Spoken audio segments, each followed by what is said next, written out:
यशोमती मैया के नंद लाला।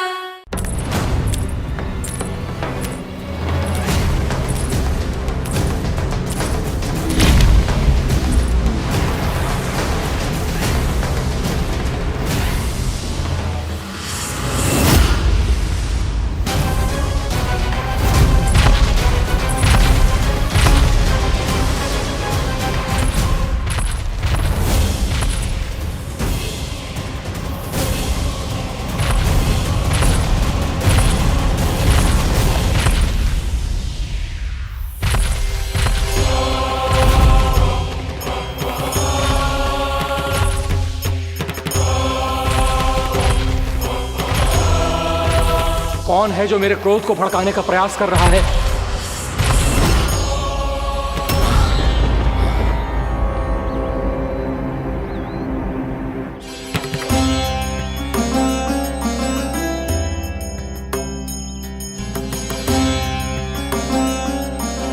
अभी क्या देखा मैंने?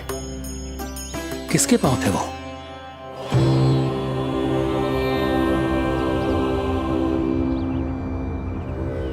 मैं आप सबका कष्ट हरूंगा। मैं अवश्य अवतार लूंगा। मैं अवश्य अवतार लूंगा श्री कृष्ण के रूप में। श्री कृष्ण के रूप में। श्री कृष्ण के रूप में।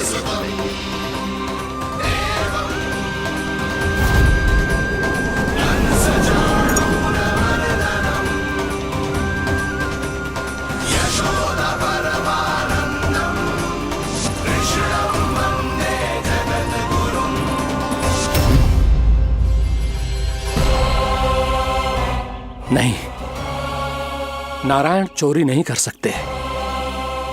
अवश्य ये कोई पाखंडी है। यदि मेरा आभास सही है तो अब न ये मेरे क्रोध से बच पाएगा और न ही मेरे श्राप से। न ये मेरे क्रोध से बच पाएगा और न ही मेरे श्राप से।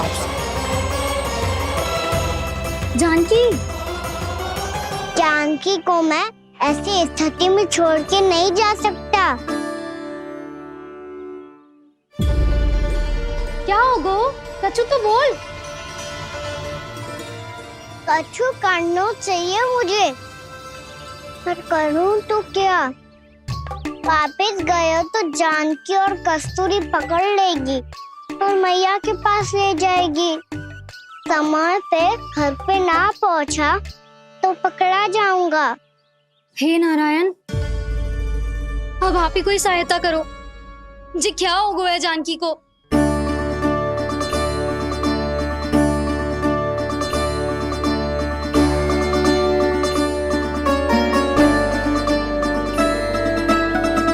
कस्तूरी, कस्तूरी, कस्तूरी। जी मेरा नाम किसने पुकारो? कौन है वहाँ? रानी भाभी, रानी भाभी, तनिक सहायता करो ना। भाभी जी देखो ना जानकी को क्या हो गया है। जानकी, जानकी क्या हो गया है? कस्तूरी तनिक जल लेकर आ। जानकी क्या हुआ?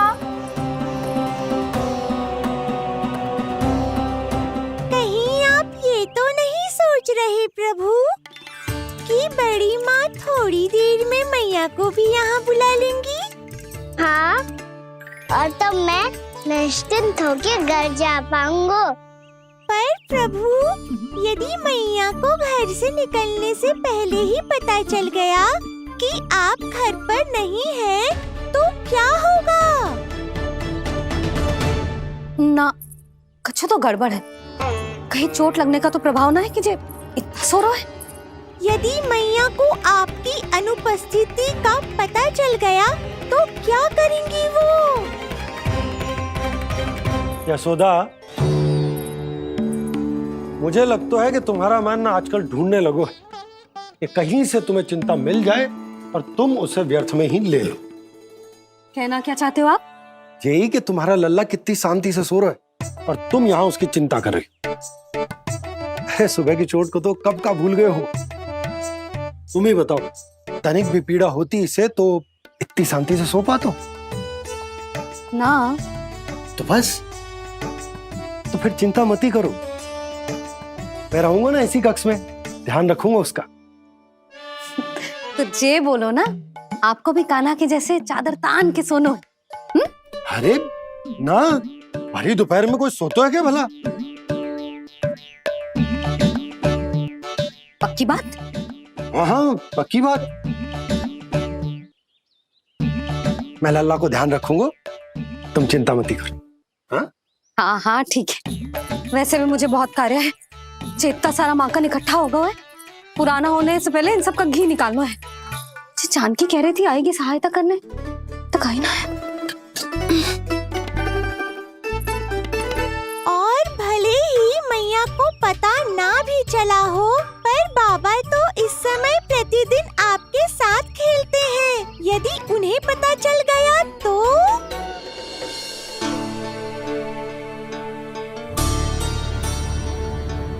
देखा मैया कितनी चिंता करती है तेरी। एक बार बाबा को पता चल गया तो फिर मैया को तो पता चलना ही है। उनसे अधिक देर तक छिपा नहीं पाएंगे बाबा।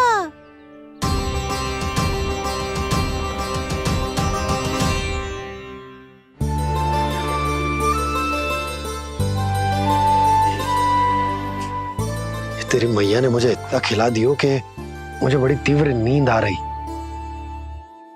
मैं यहीं तेरे साथ तनिक विश्राम कर लेता हूँ।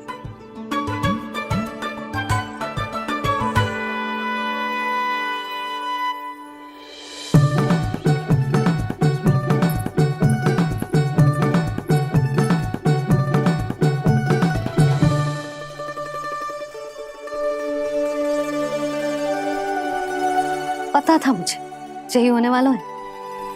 दोनों बाबा लल्ला आनंद से नींद लो, मुझे बहुत सारा कार्य करना है। चाहे बाबा को पहले पता चले या मैया को, आपके लिए तो दोनों ही स्थितियों में संकट है प्रभु। तीनों स्थितियों में मूली तीसरी स्थिति कौन सी प्रभु? वो भी तो पधार रहे हैं। वो कौन? जगत विख्यात महर्षि, अत्यंत क्रोधित स्वभाव वाले। प्रभु महर्षि दुर्वासा। उनका गुस्सा बहुत खतरनाक है, इतना कि देवराज इंद्र तक नहीं बचे। मेरा ऋषि दुर्वासा का घोर अपमान किया है तुमने देवराज इंद्र। जिस प्रकार से तुमने मेरी वरदान में दी हुई माला को ठुकराया है, उसी प्रकार से तुम्हारा पद तुम्हें ठुकराएगा, और तुम्हारे साथ साथ अन्य सभी देवता भी अपने अपने पदों से नीचे गिरकर श्री विहीन हो जाएंगे। ये मेरा शाप है तुम्हें, ये मेरा शाप है तुम्हें, ये मेरा शाप है तुम्हें।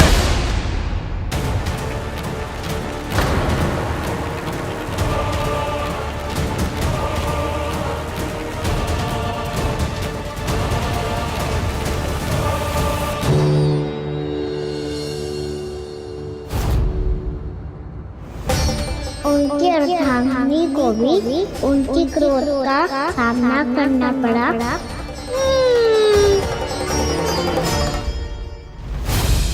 तुमने मेरी आज्ञा का अनादर करके मेरे सम्मान को भस्म कर दिया है कदली।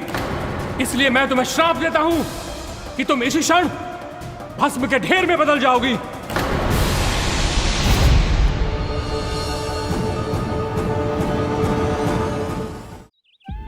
ये क्या किया महर्षि आपने? इंद्र को भी नहीं छोड़ा, देवताओं पे भी दया नहीं की आपने, और अब मेरी पुत्री को अपनी क्रोधाग्नि से भस्म कर दिया।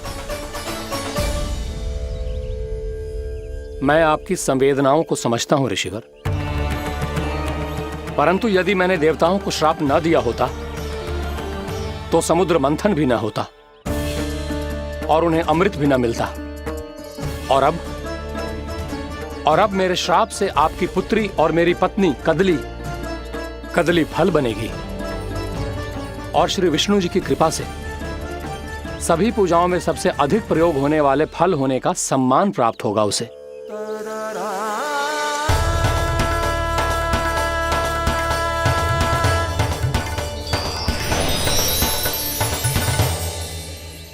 पर इससे आपके क्रोधी प्रवृत्ति को उचित नहीं ठहराया जा सकता।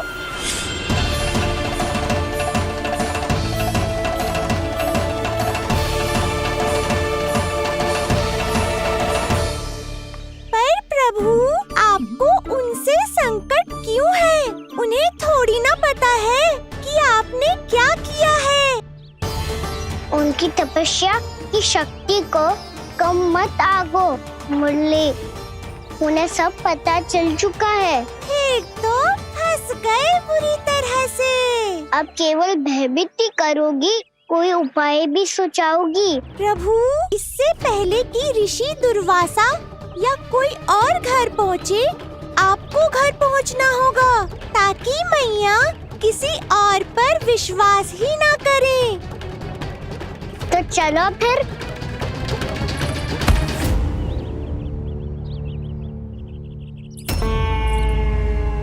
कान्हा, लगी तो नहीं तुझे? भाग तो ऐसे रहा था जैसे पीछे कोई चक्रवात आ रहा हो।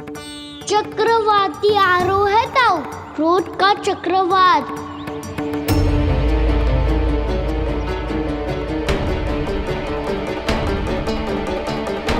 कैसे संभालूंगा मैं महर्षि दुर्वासा को? कान्हा, कहाँ खो गया? और ये माखन क्यों लगा है तेरे मुंह पे?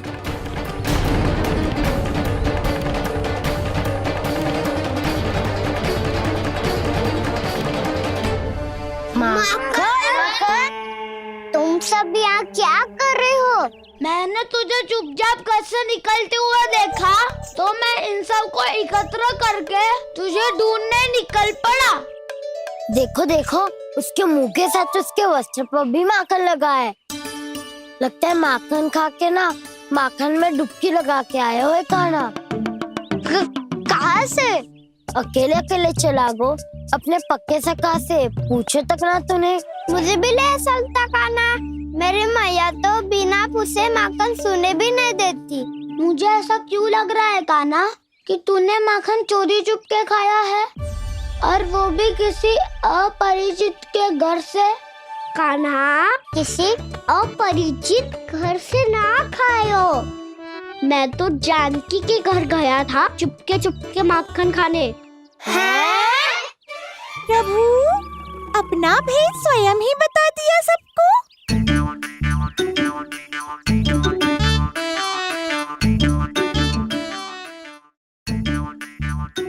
मेरा अर्थ है कि जानकी का घर खुला था तो मैं भीतर चले गयो। ना पूछे, पर वो तो सो रही थी ना, इसके लिए मैंने माखन बिना पूछे ही खा लियो। इसी को तो चोरी करना कहते हैं कान्हा। चोरी?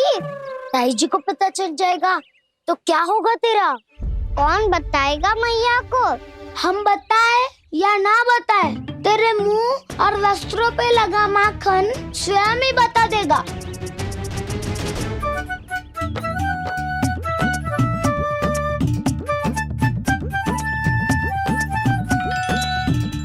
माखन तो आपके वस्त्रों पे भी लगा है दाऊ। ये तो तब लगा होगा जब तू मुझसे टकराया था। हाँ, मैया तो यही सोचेगी ना कि आप मेरे साथ ही थे। अब बताओ, कौन बताएगा मैया को? वसंता भी ने तो सुना है, ये बताएगा। सोच ले वसंता, मैया को मेरी बुराई सुन के क्रोध आया तो नाना मैं ना बताऊंगा। जब तक मुझसे सीधे सीधे प्रश्न ना किए जाए तब तक मैं कुछ ना बताऊंगा। यदि यहाँ सत्यवादी मधुमंगल होता तो वो पक्का बता देता। तब तो अच्छा है वो यहाँ नहीं है। मैं बताऊंगा ताई जी को, क्योंकि मुझे ताई जी ने सब सूचना देने को कहा था। कब? सुबह जब मैं ताई जी को पूजा के फूल देने को गया था। सुन, तेरी आंख के सामने कछु उल्टा सीधा हो या कोई अत्यधिक शरारत करे तो सीधे आके मुझे सूचना दियो, समझ गो? ना बताएगो ना तो मैं कान्हा को बाहर भेजने की आज्ञा वापस ले लूंगी। नाना आप आगे वापस मत दिए ना, मैं सब बताऊंगा। इसलिए आपको तो ताई जी को बताना पड़ेगा। अर्थात मैया ने आपको बाहर भेजने से पहले ही गुप्तचर की व्यवस्था कर ली थी। वो मैंने वो वचन दियो है। मेरी आंखों के सामने कुछ भी उल्टा सीधा हुआ तो मुझे सूचना देनी पड़ेगी। पर तेरी आंखों के सामने कुछ उल्टा सीधा हुआ ही ना, वो बातों में उलझा रखा ना, मुझे बताना चाहिए ना तो अनुचित होगा बलराम। और सखा को फंसाना अनुचित ना होगा, क्यों दाऊ? ये निर्णय मैं कैसे करूं? तो और कौन करेगा? कीचड़।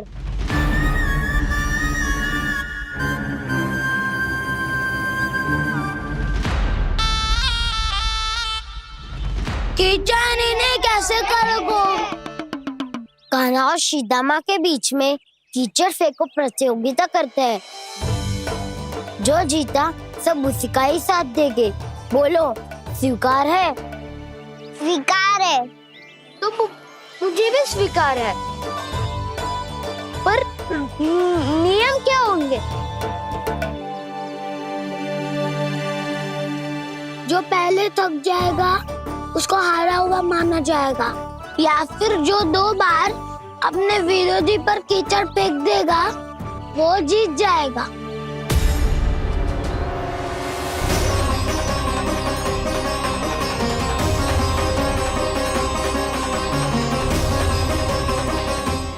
माखन चोरी की घटना के कारण महर्षि पहले ही क्रोधित है। अब कीचड़ से खेलता हुआ देखकर उन्हें और क्रोध न आ जाए।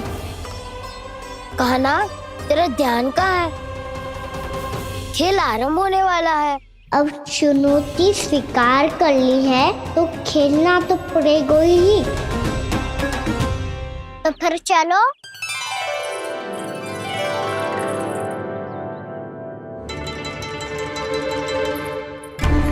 अरे हटो हटो, तनिक धुआं तो जाने दो।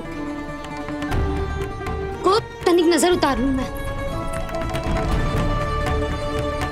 अरे वैद्य जी उपलब्ध ना है, मथुरा गए हुए हैं। इसकी स्थिति का उपचार किसी वैद्य के पास भी ना होगा, पर मेरे पास है।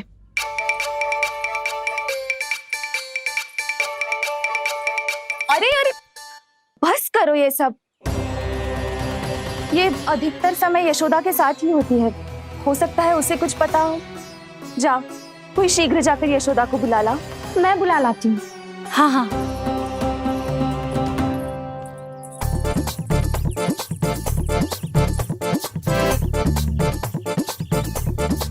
मैं ही बनूंगा निर्णायक।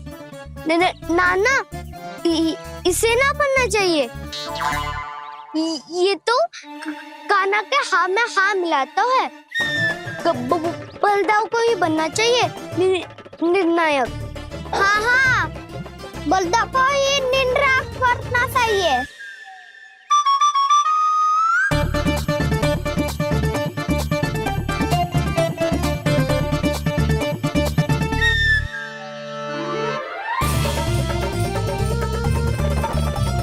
आरंभ करो।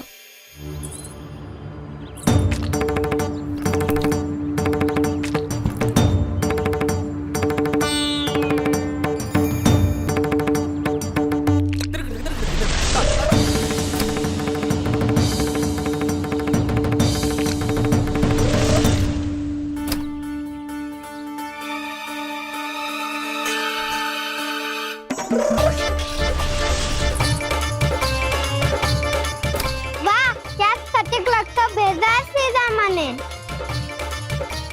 एक बार मैंने भी ऐसे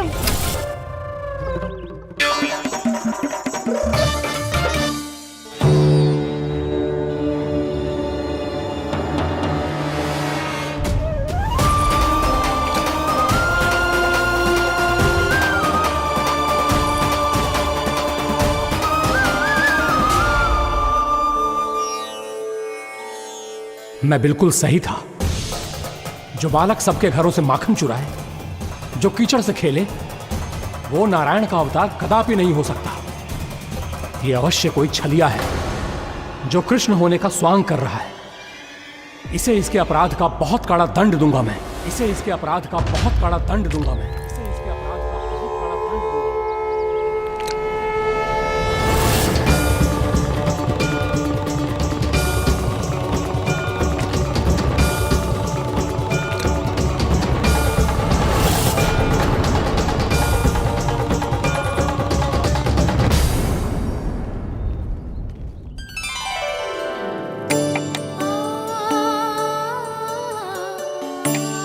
घी बनने की सुगंध से दौड़ा चला तो है, जे सोच के कि मैया कछु विशेष बना रही है।